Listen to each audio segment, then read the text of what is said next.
I don't profess to be a fantastic esoteric expert, but I've seen variations of this where you have the cobra, which I always thought related to the reptilian brain, and something I was saying about earlier, which relates to the solar consciousness that has been tapped into and probably relates to right brain activity. But this is the wing, isn't this the wings of Isis or the wings of Horus?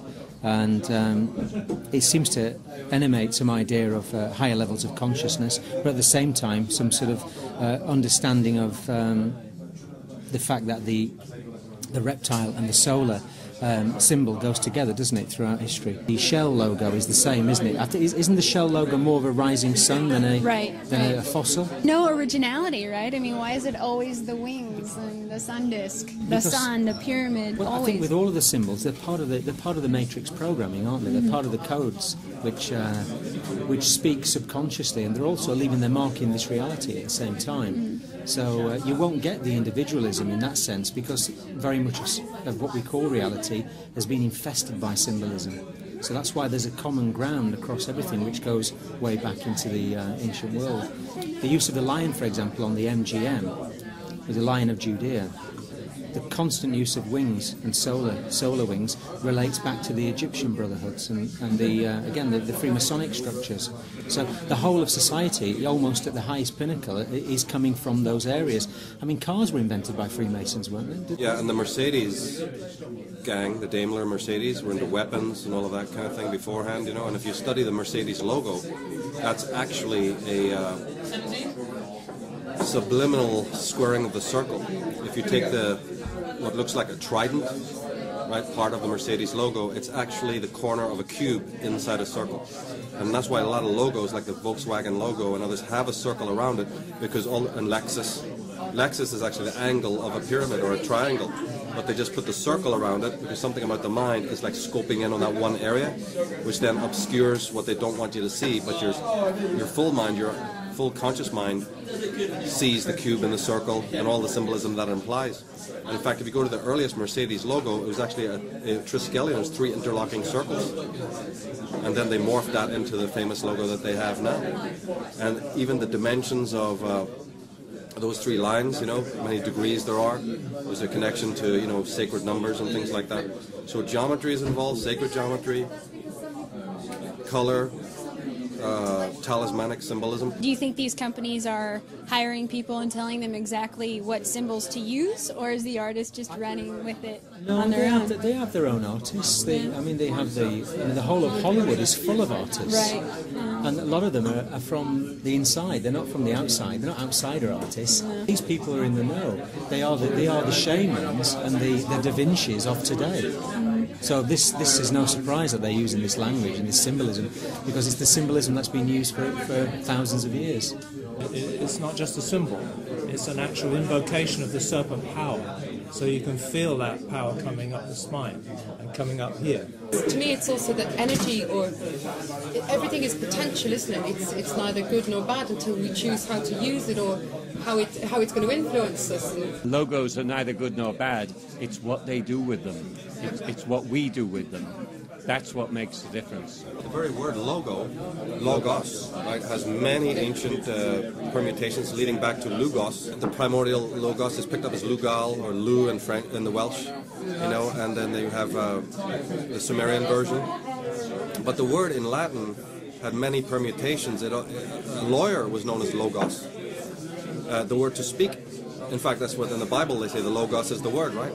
So logo means word, symbol, because we know that behind the word of God was always the symbol of God. You have to have an idea of something before you can manifest it. The thing that people find difficult is how come then, even with the use of this esoterica, it will actually sell a tube of toothpaste or a bar of soap, right? Even if you put billions behind it and you put it on big massive billboards and marquees, people can't connect that. It wouldn't sell you a damn thing if this oligarchical Black Lodge had not raped you first of the very things that you're missing, so that you feel that through the simulacra or surrogate form, i.e. a girl draped across a Ferrari, you know, beautiful sunsets and beaches, and all the elusive, alluring mystique that they've created, your hand wouldn't move towards it if you weren't already spiritually and emotionally raped. You're attracted to it through these ancient symbols, which are part of the race memory, as I am saying, you have this in churches, with the doorways being shaped like the vagina for the sexual tantric higher union. You have the baptism waters being slightly salted to represent the uterine waters. You have the chalice and the bread representing, again, other very powerful archetypal ideas of androgyny and chemical wedding. And you have these guys dressed around in women's clothes.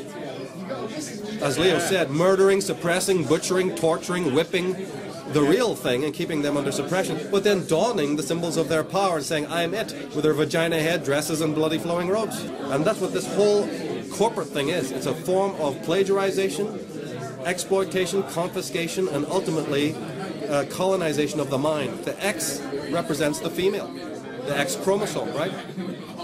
Y is the male, and X is female. So in many female products, especially cosmetics, you'll see the X. X is also sacred. X is in sex. But the X is also very important. You'll have a lot of cars with just an X, or LX, or XL. These are phonemes. That feminizes a product. When you put X on it, it feminizes it. Other symbols will masculinize it. So men will be attracted to something with the X on it, or the O, right? The big O, because that's the ovum. The Renault Clio. The car, the feminine, it's aimed for women, clitoris.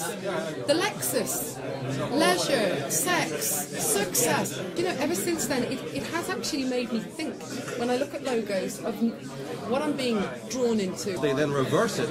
And the moment that you reverse anything, it now appeals to your subconscious mind more than it does when it's conscious. So there's a whole cult of tweaking a thing so that it loses its conscious appeal.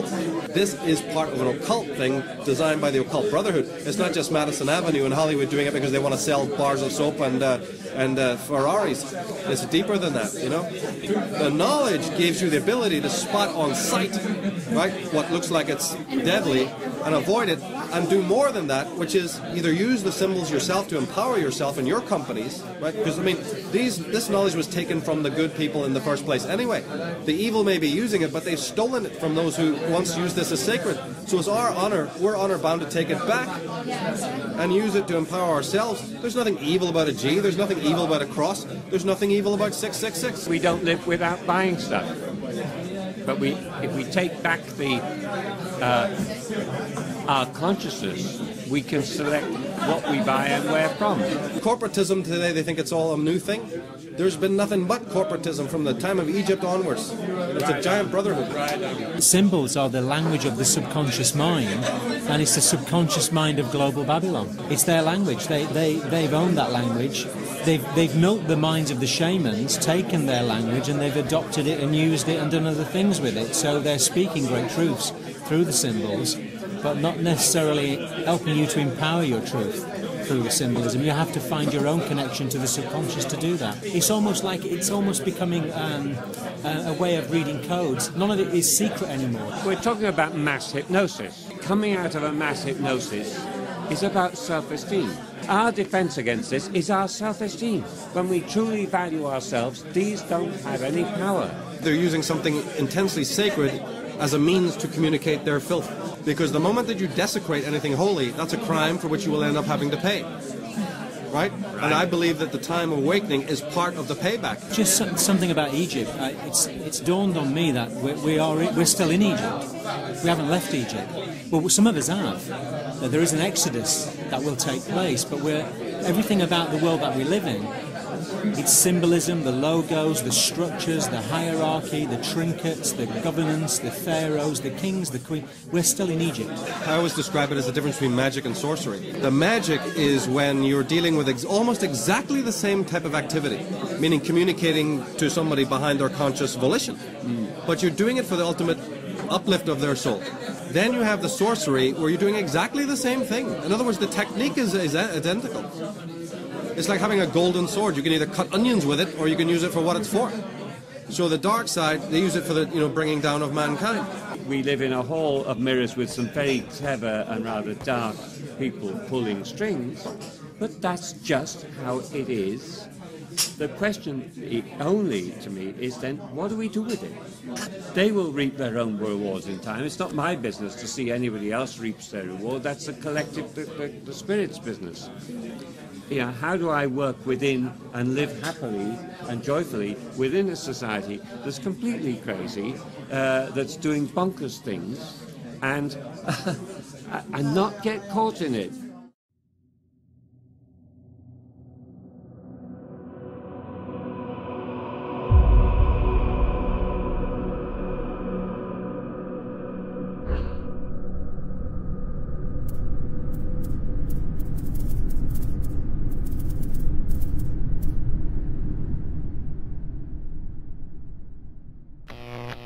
For me, I think the key with this is that, as this lady said, that the collective, the idea that the memory goes back before our birth and we inherit a collective memory.